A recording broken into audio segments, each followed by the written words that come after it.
Orient bell tiles studio से आप देख रहे हैं एबीपी न्यूज।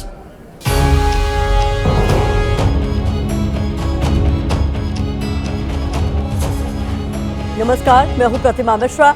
चलिए दिन की बड़ी खबरों के साथ शुरू करते हैं भारत की बात। शुरुआत उन खबरों से जिन पर विस्तार से करेंगे चर्चा। भारत का आधुनिक स्वदेशी फाइटर जेट तेजस आज हादसे का शिकार हो गया। दुबई एयर शो में फाइटर जेट क्रैश हो गया। क्या ये रक्षा क्षेत्र में आत्मनिर्भर भारत की कोशिशों के लिए झटका है, इसका विश्लेषण करेंगे। 2027 के यूपी चुनाव में सिकंदर की एंट्री कैसे हुई, अखिलेश यादव ने बीजेपी को सिकंदर वाली क्या सीख दी है, ये भी आज हम आपको दिखाएंगे। आज हमारी तीसरी खबर हर स्कूली बच्चे के मम्मी पापा के लिए है। दिल्ली के एक स्कूल में 10वीं के छात्रों ने मेट्रो स्टेशन से कूदकर जान क्यों दी, ये खबर आपको जरूर देखनी चाहिए। और हर दिन की तरह रात 8:30 बजे आप मेरे साथ देखेंगे स्पेशल रिपोर्ट, कैसे क्रैश हुआ तेजस।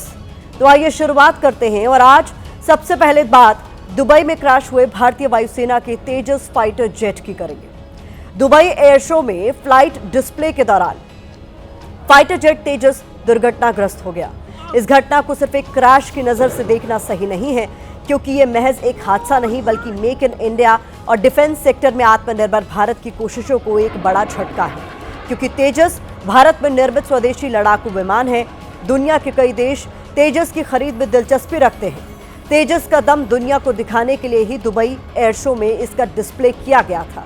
अब इंटरनेशनल बायर्स के सामने तेजस का यूं हादसे का शिकार होना कई सवाल खड़े कर रहा है। एयर शो में ये बड़ा हादसा हुआ है। दुनिया भर की निगाहें इस एयर शो पर लगी हुई हैं। दुबई में ये बड़ा एयर शो चल रहा था और इसी एयर शो के दौरान लड़ाकू विमान तेजस क्रैश हुआ।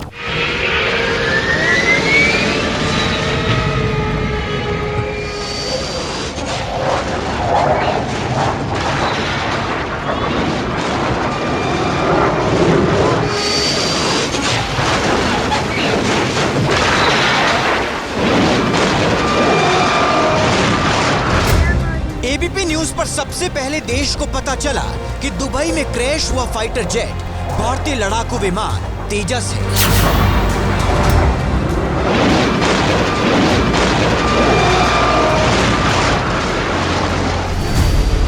जो वीडियो सामने आया उसमें तेजस फाइटर जेट हवा से सीधे जमीन पर गिरा। जेट के गिरते ही उसमें धमाके के साथ भीषण आग लग गई।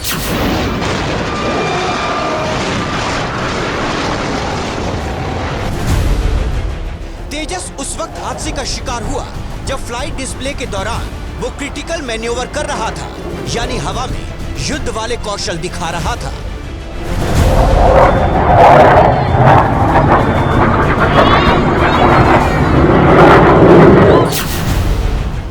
अंतर्राष्ट्रीय खरीदारों के सामने तेजस का क्रैश होना भारत के लिए चिंता का विषय है, क्योंकि तेजस को भारतीय वायुसेना का सबसे आधुनिक स्वदेशी फाइटर जेट माना जाता है।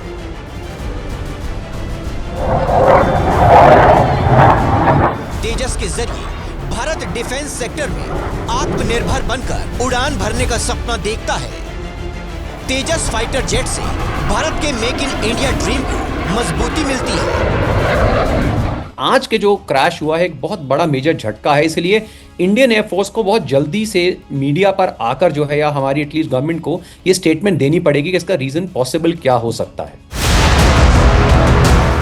तेजस फाइटर जेट के साथ 2 साल में 2 हादसे की घटना हुई है। इससे पहले 12 मार्च 2024 को जैसलमेर में तेजस फाइटर जेट क्रैश हुआ था। तेजस के क्रैश होने पर भारतीय वायुसेना का बयान सामने आया है। भारतीय वायुसेना ने हादसे में पायलट की मौत की पुष्टि की है, जिसके बाद वायुसेना ने कोर्ट ऑफ इंक्वायरी का आदेश दिया है।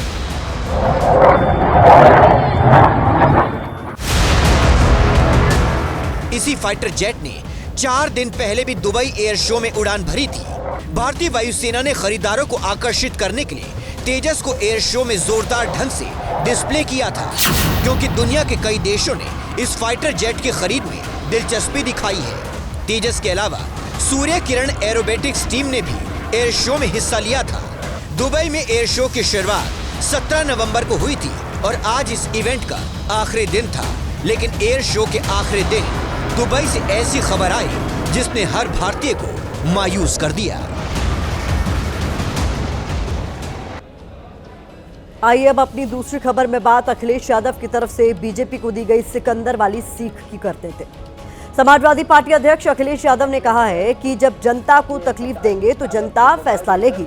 जीत तो सिकंदर को भी अमर नहीं कर पाई थी। अखिलेश यादव ने यह बयान 2027 के यूपी चुनाव को देखते हुए दिया है। दावा किया गया है कि 2027 के यूपी चुनाव में हम बीजेपी को हराएंगे। दरअसल बिहार में हार के बाद आरजेडी आरोप लगा रही है कि बीजेपी ने चुनाव आयोग के साथ मिलकर जनादेश को लूटा है। अब यूपी में अखिलेश यादव को एसआईआर के बहाने चुनाव में गड़बड़ी की आशंका है, क्योंकि एक तरफ बीजेपी एसआईआर का विरोध करने वाली विपक्षी पार्टियों को संविधान और लोकतंत्र का विरोधी बता रही है, दूसरी तरफ लगातार इंडिया गठबंधन में फूट डालने की कोशिश कर रही है। बीजेपी के विपक्ष में फूट वाली पॉलिटिक्स का सबसे नया संकेत केंद्रीय कृषि मंत्री शिवराज सिंह चौहान के एक बयान से मिला है। शिवराज सिंह चौहान ने अपने बयान में कहा है कि अब ये सिद्ध हो गया है कि जिनके साथ कांग्रेस रहेगी वो डूबेंगे ही। दिल्ली में केजरीवाल को देख लीजिए, उत्तर प्रदेश में अखिलेश यादव को देख लीजिए, बिहार में तेजस्वी को देख लीजिए। जहां कांग्रेस बैठेगी वहां गठबंधन की पराजय तय है। हम तो डूबे हैं सनम, तुमको भी ले डूबेंगे। अब कम से कम बंगाल में ममता जी सावधान रहे। पहले आप शिवराज सिंह चौहान का बयान सुनिए, इसके बाद बयान के मायनों का आपके लिए विश्लेषण करें। महागठबंधन अब गठबंधन नहीं रहा, गठबंधन टूट रहा है, पार्टियां बिखर रही है और परिवार भी दरक रहे हैं, क्योंकि उनको जन कल्याण से कोई लेना देना नहीं था। स्वार्थों का गठबंधन था और प्राथमिकताएं ही गलत थी। और अब तो ये सिद्ध हो गया है कि जिनके साथ कांग्रेस रहेगी वो डूबेंगे ही। दिल्ली में केजरीवाल जी देख लीजिए, उत्तर प्रदेश में अखिलेश जी देख लीजिए, बिहार में तेजस्वी जी देख लीजिए। जहां कांग्रेस बैठेगी गठबंधन में वहां पराजय तय है। हम तो डूबे हैं सनम, तुमको भी ले डूबेंगे। अब कम से कम बंगाल में ममता दीदी सावधान रहे। एक कहावत आपने सुनी होगी कि अपने दुश्मन को कभी भी कमजोर नहीं समझना चाहिए। यही कांग्रेस को लेकर बीजेपी की पॉलिटिक्स का फॉर्मूला है। आप कहेंगे कि बीजेपी तो कांग्रेस मुक्त भारत का दावा करती है। पीएम मोदी कहते हैं कि कांग्रेस का एक और बड़ा विभाजन होगा, यानी बीजेपी तो कांग्रेस को सीधे सियासी मुकाबले से ही खारिज करती आई है। फिर बीजेपी की राजनीति को कांग्रेस से कैसा खतरा हो सकता है? दरअसल सियासत में जैसा दिखता है वैसा होता नहीं है। इसी तरह कांग्रेस को कमजोर बताने के पीछे भी बीजेपी की एक खास रणनीति है। रणनीति क्या है वो हम आपको बताते हैं। बीजेपी की कोशिश कांग्रेस के बहाने विपक्षी एकता में फूट डालने की है। बीजेपी चाहती है कि कांग्रेस को उसके सहयोगियों से अलग थलग कर दिया जाए। बीजेपी चाहती है कि 2027 के यूपी चुनाव में समाजवादी पार्टी कांग्रेस से अलग होकर चुनाव लड़े, ताकि विपक्ष चुनावी लड़ाई में कमजोर पड़ सके। बीजेपी की रणनीति बंगाल, यूपी समेत राज्यों की राजनीति में क्षेत्रीय दलों को कांग्रेस से दूर करने की है। बीजेपी की इस रणनीति में बहुत दूर की राजनीति छिपी है। इस राजनीति के केंद्र में एक मुद्दा एसआईआर भी है और विपक्ष की तरफ से एसआईआर का विरोध कहीं न कहीं बीजेपी को असहज करता आया है। हम तो डूबे हैं सनम, तुमको भी ले डूबेंगे। जीत तो सिकंदर को भी अमर नहीं कर पाई। समाजवादी पार्टी पूरी तरीके से तैयार है इनको हराने के लिए।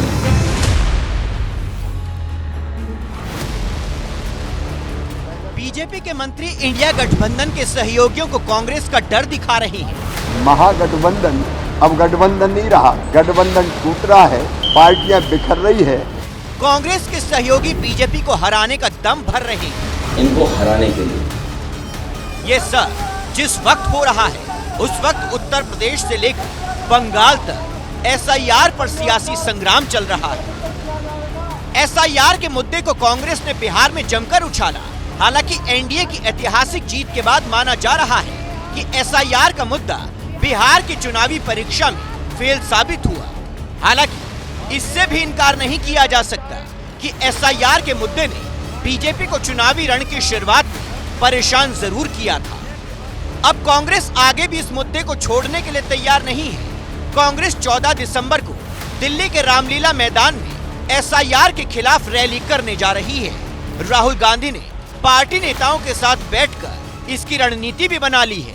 Election Commission is purposefully trying to delete some section of the society's votes. That design of the SIR itself is to delete targeted votes. This is what we experienced in Bihar also. Now they are going to start this 12 states.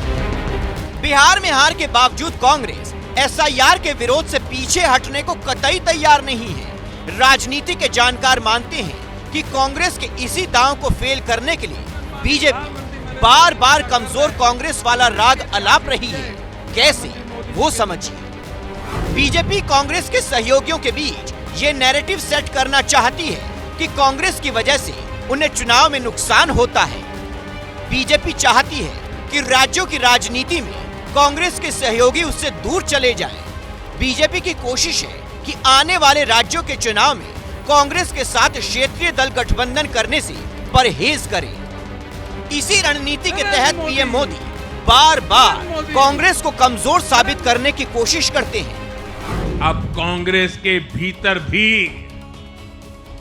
एक अलग धड़ा पैदा हो रहा है जो इस negative politics से असहज है।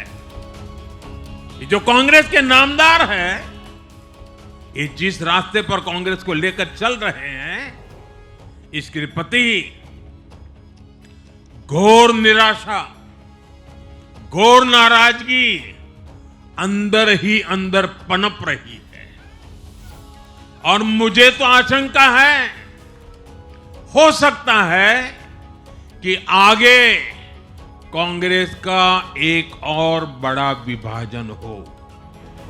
दरअसल बीजेपी को पता है कि भले ही बिहार के चुनाव में कांग्रेस 6 सीटों पर सिमट गई, लेकिन 2024 के लोकसभा चुनाव में कांग्रेस ने ही सहयोगियों के साथ मिलकर एनडीए को 293 सीटों पर रोक दिया था।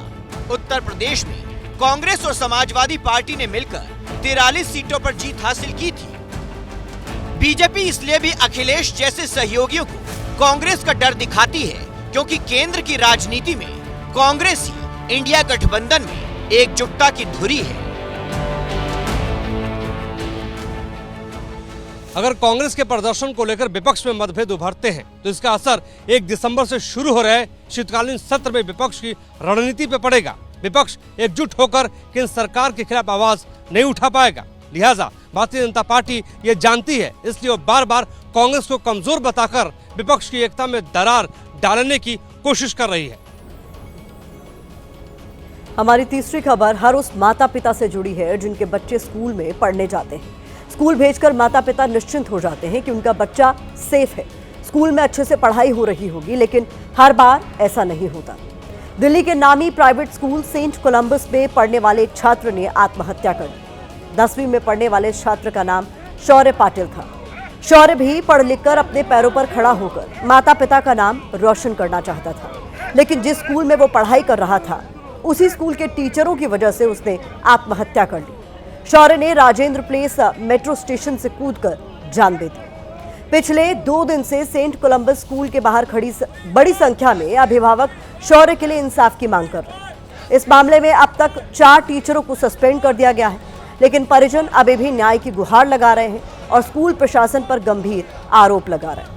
आरोप है कि स्कूल में शौर्य को मानसिक रूप से प्रताड़ित किया जा रहा था।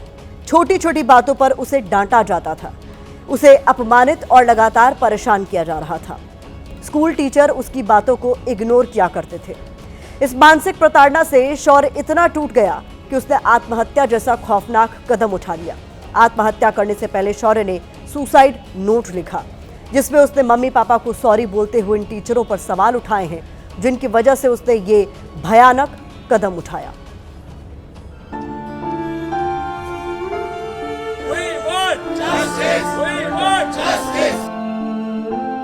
शौर्य अब सिर्फ तस्वीरों में है। अब ना वो कभी बोलेगा, न पापा मम्मी से जिद करेगा। दिल्ली के नामी स्कूलों में से एक सेंट कोलंबस में शौर्य 10वीं का छात्र था, लेकिन जहां से उसके सपनों को उड़ान मिलनी थी, उसी स्कूल के टीचरों ने उसे इतना टॉर्चर किया कि उसने सुसाइड कर लिया। 16 वर्ष के 10वीं क्लास में पढ़ रहे सेंट कोलंबस स्कूल के छात्र ने अपने टीचर से प्रताड़ित होकर आत्महत्या कर ली, जिसके बाद उसने एक लेटर लिखा जिसमें स्कूल प्रशासन के ऊपर कई उसके द्वारा आरोप लगाए गए। सुसाइड से पहले शौर्य ने जो लिखा वो आपको अंदर तक हिला देगा। सॉरी मम्मी पापा, मैं आखिरी बार आपका दिल तोड़ रहा हूँ, मुझे माफ करना, मैं आपको कुछ नहीं दे पाया। स्कूल के टीचर्स ने मुझे ये कदम उठाने पर मजबूर कर दिया। मेरी आखिरी इच्छा है कि इनके खिलाफ कार्रवाई हो ताकि कोई और बच्चा ऐसा कदम ना उठाए। मेरे अंग जरूरतमंद लोगों को दान कर दिए जाए। शौर्य के लिए उसका स्कूल ही टॉर्चर सेंटर बन गया था, जहां 1 साल से उसे प्रताड़ित किया जा रहा था। पिछले 8-10 महीने से उसकी शिकायत थी कि मेरे टीचर छोटी छोटी चीज़ों के लिए डांटती है। मुझे भी कंप्लेंट करी थी, ये बेटा शरारती है, पीछे चुटकुले सुनाता है, जोक्स करता है। तो मैंने टीचर को बोला था, मैडम छोटा बच्चा है, अगर ये शरारत नहीं करेगा तो कौन करेगा। तो टीचर ने उसके बाद भी उसको टॉर्चर करना जारी रखा था। शौर्य स्कूल में 8 साल से पढ़ रहा था, लेकिन उसके साथ टॉर्चर 10वीं क्लास में आने के बाद शुरू हुआ। वो हर रोज स्कूल तो आता था, लेकिन मायूस होकर, क्योंकि टीचर्स उसकी बेइज्जती करते थे, जिससे उसके कोमल मन पर हर रोज गहरा घाव हो रहा था। आरोपों के मुताबिक स्कूल टीचर ने शौर्य को धमकी दी थी, तुम्हें ट्रांसफर सर्टिफिकेट दे देंगे, स्कूल से निकाल देंगे। शौर्य को बोर्ड परीक्षा की चिंता सता रही थी। उसे लगा कि अगर स्कूल से निकाल दिया तो उसका साल खराब हो जाएगा, जिससे वो सदमे में था। जो युक्ति महाजन मैडम ने बोला था, वो पेरेंट्स को बुला के हम टीसी देंगे तेरा और स्कूल से निकाल देंगे। तो जिस बच्चे के 10th के एग्जाम के अगर 10 दिन पहले प्री बोर्ड से पहले अगर उसको टीसी मिलेगा तो क्या हो सकता है, आप सोच सकते हो। ये तो परेशान हो गया, उसने हमें ना बताया ना कुछ किया। शौर्य की आत्महत्या के बाद अभिभावक 2 दिन से लगातार उसे इंसाफ दिलाने के लिए प्रदर्शन कर रही हैं, ताकि किसी और बच्चे के साथ ऐसा टॉर्चर ना हो। हमारे बच्चे को यहाँ पे इतना प्रताड़ित करा जा रहा है, इतना इंसल्ट करा जा रहा है टीचर्स द्वारा। 3-4 टीचर्स के बच्चा जो है अपने सुसाइड नोट पे नाम लिख के गया हुआ है। उन टीचर्स को हमारे इतनी रिक्वेस्ट करने के बाद सस्पेंड किया गया है। हम उसकी रेस्टिगेशन की मांग करते हैं, उनको स्कूल से निकाल देना चाहिए। एबीपी न्यूज ने स्कूल पर उठे सवालों पर स्कूल प्रशासन का पक्ष जानना चाहा, तो ना तो जवाब मिला, ना ही गेट खुला। हुआ ये कि स्कूल प्रशासन ने सिर्फ 4 टीचरों को सस्पेंड करके पल्ला झाड़ लिया। सस्पेंड हुए शिक्षकों में स्कूल की प्रिंसिपल अपराजिता पाल, कोऑर्डिनेटर मनु कालरा, टीजीटी युक्ति महाजन और जूली वर्गीस हैं। हमें यहाँ पर इंसाफ चाहिए, हमको उनको अरेस्ट करवाना है किसी भी हालात में, चाहे हमें दिन रात यहाँ पे बैठ के धरना देना पड़े। एक्शन जल्दी से जल्दी लेना जरूरी है। बच्चे बहुत मेंटल ट्रॉमा से गुजर रहे हैं ऑलरेडी, इंक्लूडिंग मेरा बच्चा भी जो इसमें पढ़ता है। इस केस में दर्ज हुई एफआईआर में भी टीचर की करतूतों का जिक्र है। एफआईआर में लिखा है कि टीचर युक्ति महाजन ने शौर्य को कहा था कि तू कितना भी रो ले, मुझे कोई फर्क नहीं पड़ता।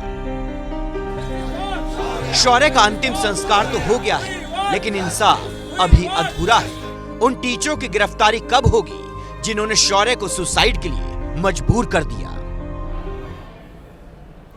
बड़े बड़े प्राइवेट स्कूल्स में महंगी फीस ली जाती है। अभिभावकों को सपने दिखाए जाते हैं कि उनका बच्चा यहाँ सेफ है और उसका भविष्य उज्जवल, लेकिन ये सिर्फ एक पहलू है। दूसरा पहलू ये है कि स्कूल कॉलेज के छात्र मानसिक तनाव की वजह से बड़ी संख्या में जान दे रहे हैं। एनसीआरबी का जो आंकड़ा है उस पर नजर डालिए। 13,000 स्टूडेंट हर साल सुसाइड करते हैं। पिछले 10 साल में स्टूडेंट के सुसाइड के मामले 55% बढ़े हैं। सुसाइड करने वाले ज्यादातर स्टूडेंट 16 से 21 साल की उम्र के हैं। कई बार बच्चे स्कूल कॉलेज जाने में आनाकानी करते हैं, बहाने बनाकर छुट्टियां लेते हैं। ऐसे बहाने 1-2 बार तो ठीक है, लेकिन बच्चा बार बार ऐसा करता है तो इसे नजरअंदाज मत कीजिए। हो सकता है कि उसको परेशान किया जा रहा हो, वो बता ना पा रहा हो।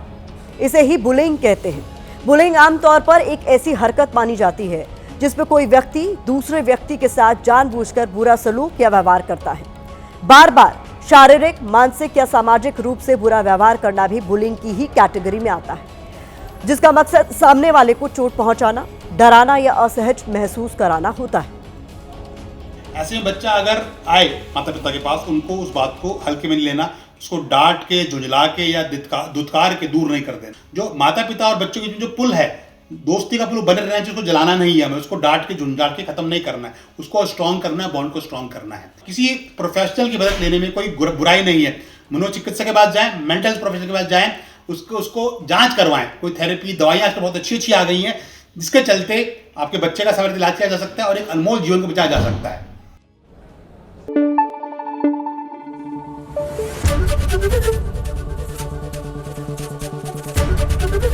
एबीपी न्यूज आपको रखे आगे।